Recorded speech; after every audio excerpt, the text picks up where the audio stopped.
obvious not. Tandem no-bow drill, fire by friction, featuring my son Gabriel, using a bit of a novelty method, using a inner tube from a bicycle tire, and a tip of the hat to a fellow YouTuber known as ROBwithaB. All right, Gabe, let's go rip.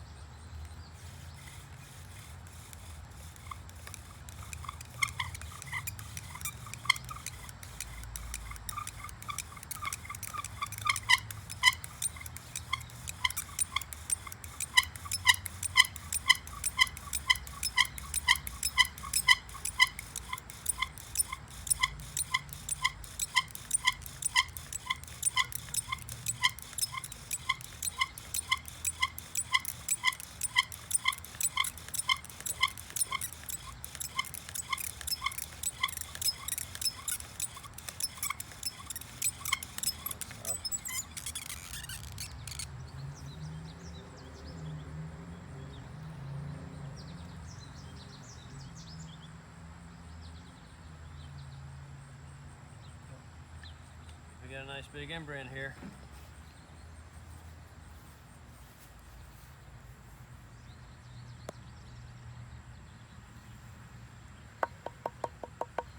Let that coalesce for just a second. What do you think, Gabe? Was that easier or harder than every other way we've done this? It's a lot harder. It's a lot harder. I'll attest to that. All right.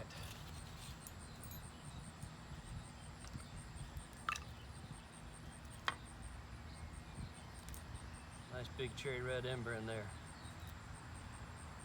Ready to give it a go?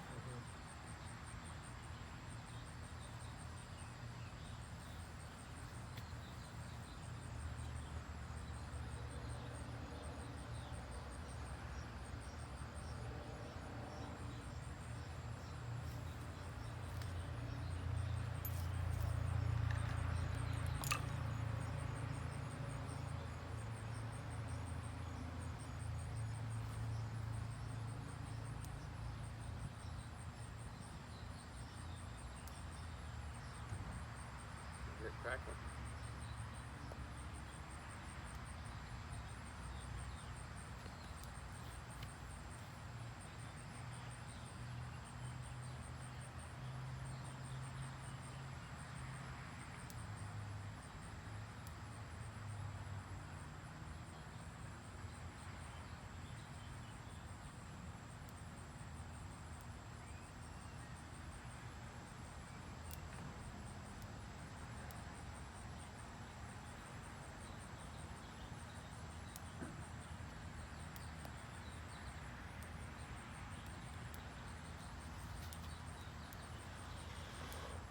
Right. And we have fire.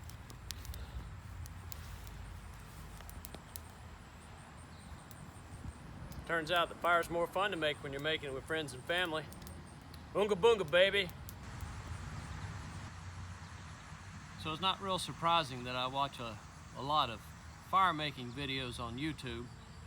And so YouTube makes some suggestions from time to time on things that it thinks I might want to watch. Well, several days ago in my YouTube feed was a video on how to make fire with a bicycle by a fellow named ROBwithaB, South African chap. He hasn't made any videos in a few years, but I thought I'd have to give this a try. And this is what we came up with after some experimentation. Real quick, my hearth board and my spindle are both cottonwood, and we had already put a divot in, burned it in, and notched it before we made the video earlier. But here's the inner tube. I didn't measure it.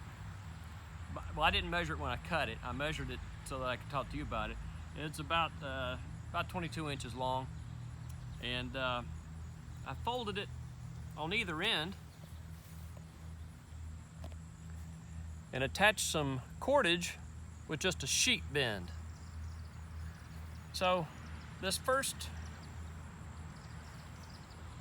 bit of cord, just 550 paracord, I don't know, it was maybe not quite 5 feet long when I started with it. Tied a sheep bend to my inner tube down here. I made a slip knot. Made a slip knot in this end. It's so tight I can't get loose of it right now. And just stuck a toggle through as a handhold. And then I attached the spindle sort of like you would for an Egyptian bow drill. I've got it tied with a clove hitch right in the middle of the cord. And the way you start is you wrap up one end of the cord like that. And then the person who's doing the drilling pulls on the toggle end and it wraps up the other end towards the inner tube. Oops. Kind of like that. The effective, if we were doing this with a bow drill,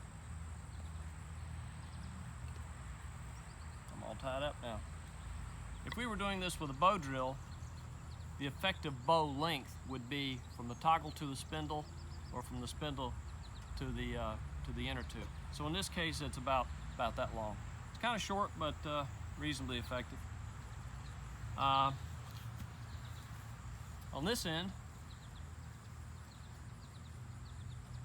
I've just got another short piece of 550 paracord.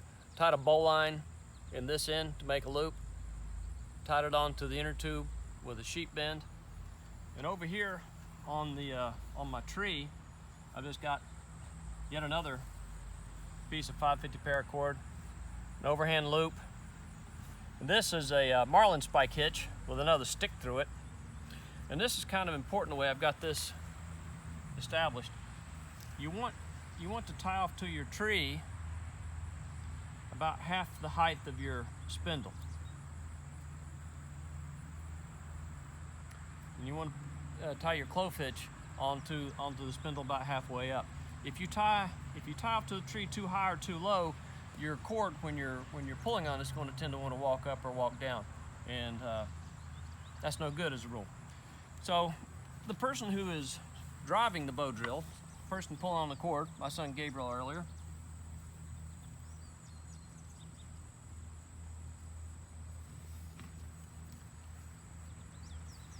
he'll tell you it's a fairly exhausting ordeal. This is by no means easier. It's not better. It's a novelty.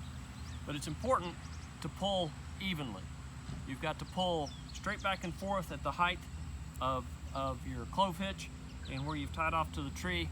Otherwise, again, it's going to tend to want to have that cord walk up or down the spindle.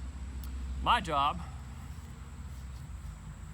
holding the thunderhead, is to kind of manipulate the spindle so that I can reduce the friction for him, kind of watch for ember formation, and just kind of coach him on what he's seeing. He needs to focus on pulling this cord straight back and concentrating, because it's pretty exhausting. Another thing that's pretty important is to start with the inner tube a little bit under tension. So here's where my spindle would be without tension. I'm going to probably start at about 3 or 4 inches away. Pull it in, and that's about where I would start. Start with that inner tube bit just under a slight bit of tension. Anyway, you might want to give this a try just for fun. More novelty than anything else. It's not easy. Not many times you're going to find a spare inner tube laying in the woods, but I thought it'd be something fun to try, and Gabriel and I had a good time working it out.